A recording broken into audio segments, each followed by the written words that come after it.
Great. Thanks for the introduction, Tanya. And welcome, everyone. Appreciate you all being here today to get an update on Skeena. With that, I'm going to jump right in. Some obligatory forward-looking statements. Skeena has two high-grade past-producing mines, Eskay Creek and Snip. Eskay Creek is our flagship project. They're both located in an area known as the Golden Triangle in northwest British Columbia. If you're unfamiliar with the area, it's known for its rich mineral endowment. So it's home to two notable producing mines, being Red Chris and Brucejack. We're also within the Tahltan territory. So Tahltan is a nation that we work with very closely. We've been working in their territory for the last 8 years and have built a very strong relationship with them.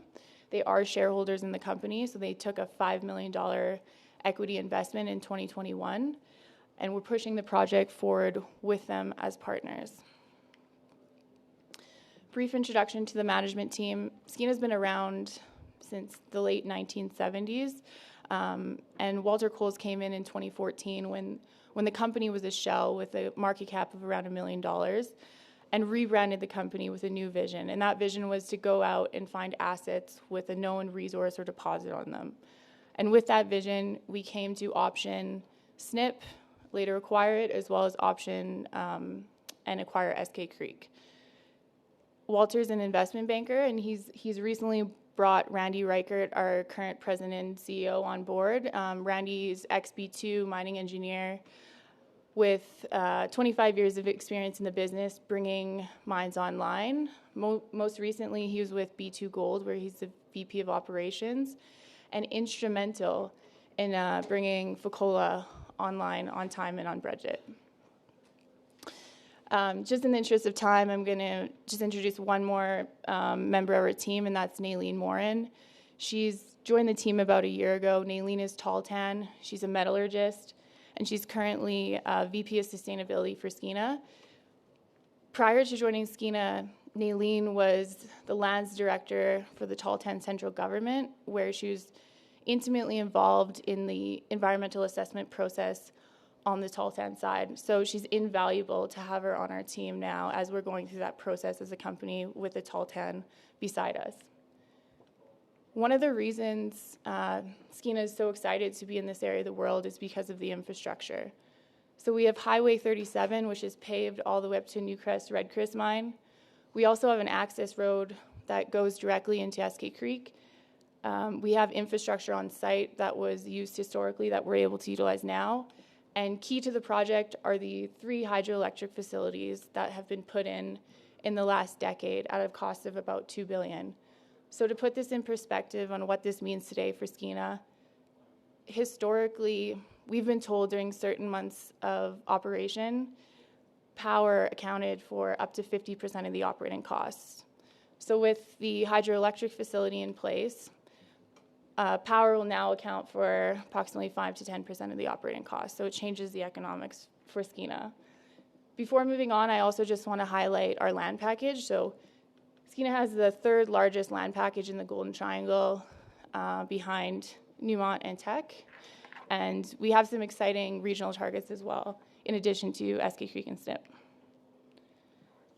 If you're unfamiliar with Eskay Creek, it was the highest grade gold mine in the world when it was in production. So it produced 3.3 million ounces of gold and 160 million ounces of silver at over 2.5 ounces per ton. It's funny, I got an email last week with someone asking me if there was a mistake on this slide because they couldn't believe the grades. So I think that speaks to the unicorn that Eskay Creek was and the unicorn that it is today. On the far right-hand side of the screen, you can see the cutoff grades.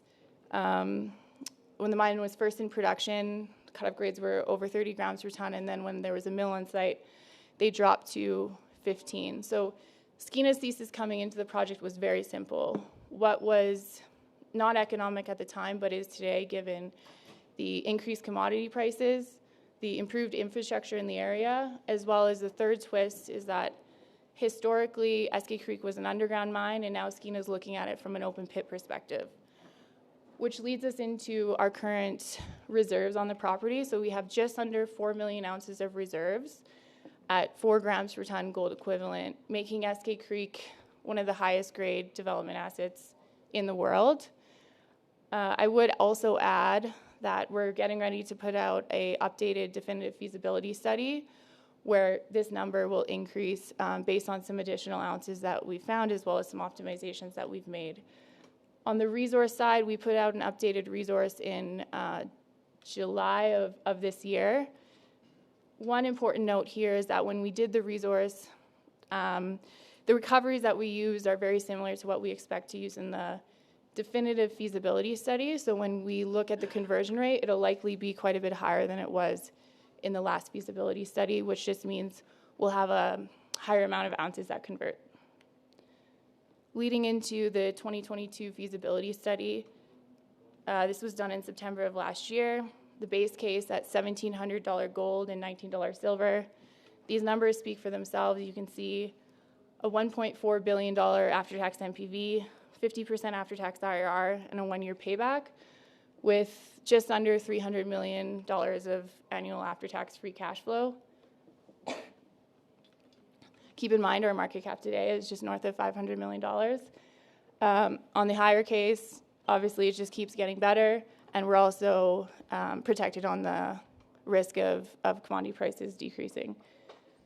On the bottom of the screen, you'll see all of the economics that come along with the feasibility study. So 350,000 ounces per year is the annual average production with a 9-year mine life. The first 5 years highlight 430,000 ounces. With the optimizations that we look to make in the definitive feasibility study, we expect this to increase closer to 12 years. So when Randy Reichert came in, he didn't come in with enough time to make the changes that he wanted to the feasibility study.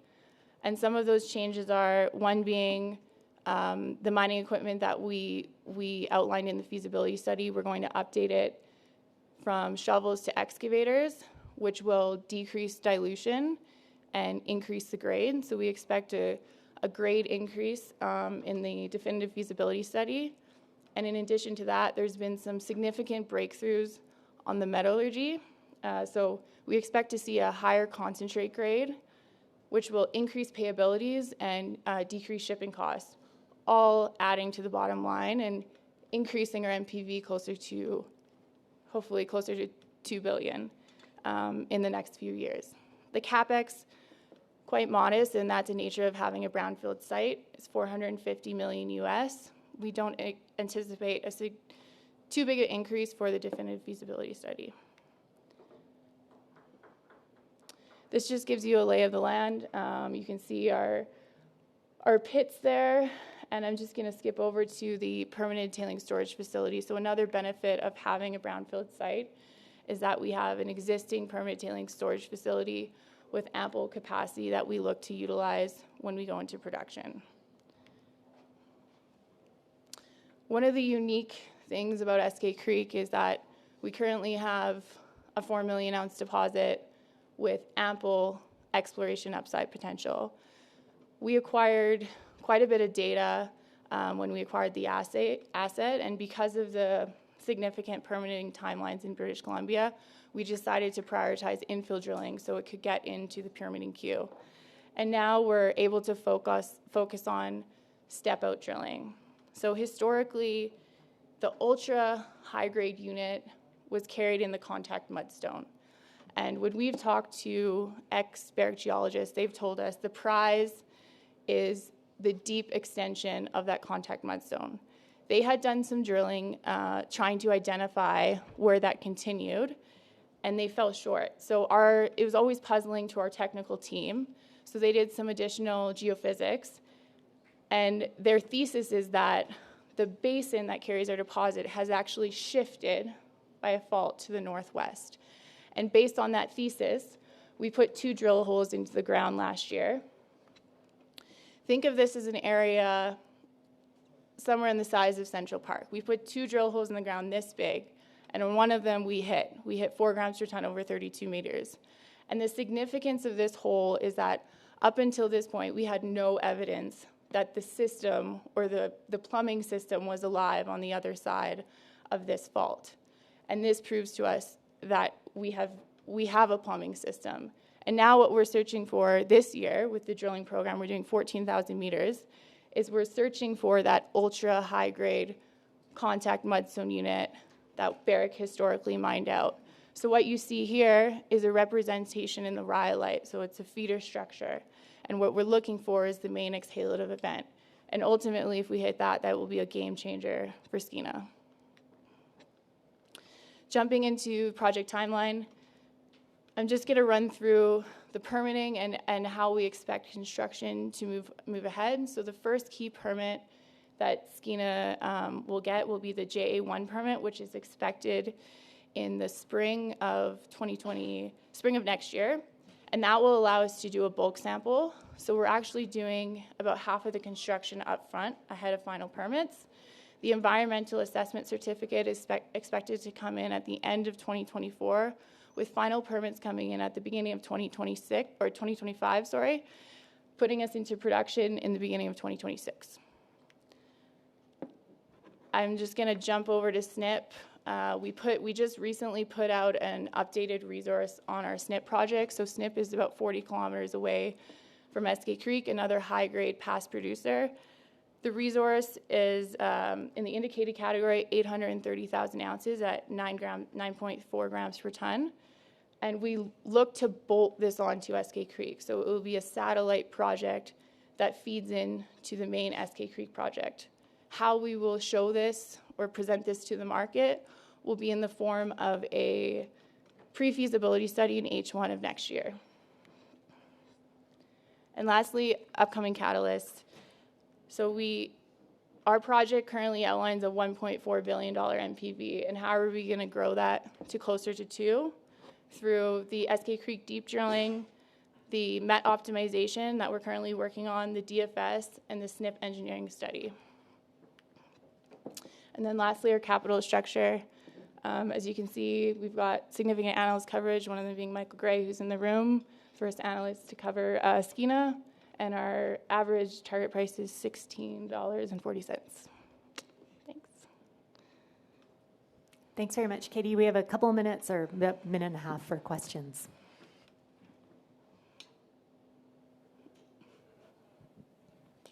Great, Katie. Well presented. Thanks for the plug. SNP, you mentioned at the end, bolting it on. Any thoughts in terms of timelines? I know you're not going to upset the permitting with the main project right now, but any guidance in terms of what you need to do to get there, road construction, and what year potentially it might come into the mine plan and kind of backfill your production? Yeah, great question. So the road is permitted. So there's 17 kilometers of road that we will need to build. In terms of timing on when we want to add it into the Eskay Creek mine life, we're working on looking at whether it makes sense to add it in the back end of the mine life when the grade drops, or add it in the front end, potentially to dilute some of the deleterious elements that we see in the front of the mine life. So Randy's currently working on trade-off studies there. Yeah. Thanks, Katie. Okay. Oh, one more.